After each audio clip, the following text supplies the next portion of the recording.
ydych chi'n iawn? Shwmae Gorsia dwi. Helo, Dani dwi. Helo pawb, Lars dwi. Mae fy enw i yw Ezati Ariffin. Dwi'n dod o'r Almaen yn wreiddiol, ond dwi'n byw yn Salt Neferi yn Sir y Fflin. Dwi'n dod o Paris yn Ffrainc yn wreiddiol. Fi'n dod o Brunei, Darussalam yn wreiddiol. Enw fi yw Gwenno ac ni wedi cael geni efo magu mewn Aberdeen yn Alban. Dwi'n dod o'r Pwyl yn wreiddiol, ond nawr dwi'n byw yng Nghymru. Berno Brosschot ydw i.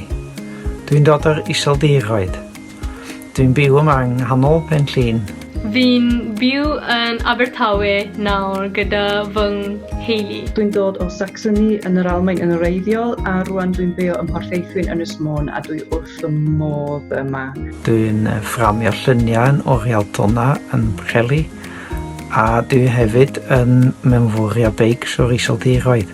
Roedd gen i ddiddordeb yn y Gymraeg ers talwm dweud gwir. Dwi'n cofio wrando ar sgwrs efo Super Furry Animals ar y radio Almaeneg yn y 90au a roedd na jyst ysbrydoliaeth i ddysgu Gymraeg. Dechreuais i ddysgu Cymraeg achos cwympoes i mewn cariad gyda Cymro yn Prifysgol Aberystwyth pan o'n i'n astudio cyfrifeg. Nawr ni wedi priodi a mae teulu bach gyda ni. Oedd mam oedd Bangor yn eiddiol a dad oedd Penllyn, felly ni wedi dysgu Cymraeg tyfu lan na. Mae fy hynwraig yn Cymraeg ac mae fy hynlan yn hanner Ffraengeg a hanner Cymraeg. Dwi wedi dod yma tua 40 blynedd yn ôl ar fy ngwyliau i ddechrau, ond ar ôl symud yma a gyfarfod efo'n wraig, nes i ddechrau dysgu Cymraeg o'r ddifri. Ges i fy ysbrydoli i ddysgu'r Gymraeg gan Gymru ar iaith ei hunan. Ro'n i wrth fy modd efo'r wlad a sŵn yr iaith ac ro'n i eisiau cracio hi go iawn, bod yn onest. Ges i fy ysbrydoli dysgu Cymraeg gan y gair bore da. Pan symudon ni'n Gymru, a byddai'r plant yn grŵp chwarae fy merch yn dweud good morning bore da. A roedd fy merch eisiau gwybod, a pwy oed bore da. Dyle chi fod wedi gweld wynebau athrawon pan o fyneisi am y berson ddirgel o'r enw bore da. Roedd nhw'n chwerthin ar y mewn hen. Mae nhw'n dal i'n chwerthin dwi'n meddwl, ond o leiaf dysgais i nad yw bore da yn berson a dechreuais i dysgu Cymraeg. Ar ôl i mi orffen fy astudiau, mi nes i symud i Gymru ac mi nes i treulio tipyn o amser yn Aberystwyth ac yn Aberhonddu hefyd. Mi nes i byw yn Lloegr, ond roedd na jyst hiraeth cryf yng Nghyhalon ac roedd rhaid i mi dod nôl i Gymru a dyma fi. Ni wedi symud i Cymru chydig o flynyddoedd yn ôl ar ôl gweithio i Cymdeithas Tai Adre mewn Gogledd Cymru. Dwi'n lwcus iawn gweithio i cwmni sef cefnogio iaith o mafo, felly dwi'n chi constantly gwella a dwi'n defnyddio fo pob dydd. Fi'n defnyddio Cymraeg pob dydd really, os fi'n gallu. Fi'n siarad Cymraeg gyda fy ngŵr a fi'n siarad Cymraeg gyda fy rhieni yn cyfraith a hefyd gyda ffrindiau.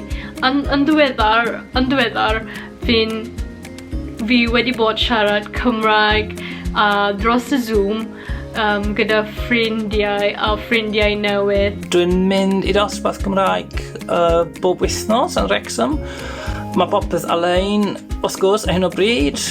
Dyma wing wach tro lawr. Dwi'n gweithio yn Gorce fel prifgogydd. Dwi'n defnyddio'r Cymraeg yn y gwaith yn bennaf ac i helpu fy ymwlhant gyda heg gwaith cartra.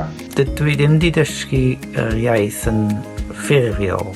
Dwi ddim wedi bod i dosbarthiadau, ond dwi wedi benderfynu defnyddio bob gair o Gymraeg yn y Saesneg o'n i'n siarad ar y pryd. A dwi wedi cael llawer o help gan ffrindiau a fy wraig i roi y geiriau iawn i mi. Dwi bellach yn gweithio i Fentrau Cymru yn cydlynu prosiect sy'n helpu busnesau bach defnyddio Cymraeg, felly dwi yn byw y mywyd trwy'r Gymraeg achos dyna iaith yn gwaith i. Y Gymraeg ydy iaith cymdeithasol efo llawer o fy ffrindiau a dyma'r iaith gyntaf dwi'n ei defnyddio pan dwi'n siarad efo pobl. Ar ôl chydig o flynyddoedd, o'n i'n medru siarad Cymraeg yn rigl. Mae wedi bod yn lot o help yn waith a yn mywyd yma, a dwi'n teimlo bod wedi agor drysia i helpu cael mwy gael nabod mwy o bobl a bod yn rhan o'r gymdeithas. Dwi'n meddwl mae'n hawdd iawn colli confidence efo unrhyw iaith. Dwi'n meddwl mae'n jyst bwysig pwysio chi neu defnyddio fo a jyst gwybod bod pobl yn cefnogol o chi'n dysgu. Dwi yn gobeithio ar gyfer y dyfodol gwnawn ni gyrraedd miliwn o siaradwyr a miliwn o bobl sy'n defnyddio'r Gymraeg. Dwi isio i'r Gymraeg fod yn rhan naturiol yn cymunedau yng Nghymru. Jyst bod pawb yn gweld yr iaith, yn clywed yr iaith, a bod hi yn naturiol. Dwi'n gobeithio am Gymru sy'n ymuno i'r Undeb Ewropeaidd unwaith eto, achos dyma jyst tristwch mawr yn fy bywyd i. Fi'n gobeithio yn dyfodol fi'n gallu siarad mwy rugl, mor well. Fi moyn pobl yn bach, fi'n gallu siarad Cymraeg. Yn ei dyfodol agos, hoffwn allu siarad yn rhugl gyda siaradwyr brodorol. Nawr dwi'n defnyddio bore da yn aml iawn, a dwi'n siarad Gymraeg bob dydd a hoffwn i ysbrydoli pobl eraill a i roi siawns i'w iaith. Felly rowch gynnig arni, mae'n werth gwneud, mae'n dda i'r enaid.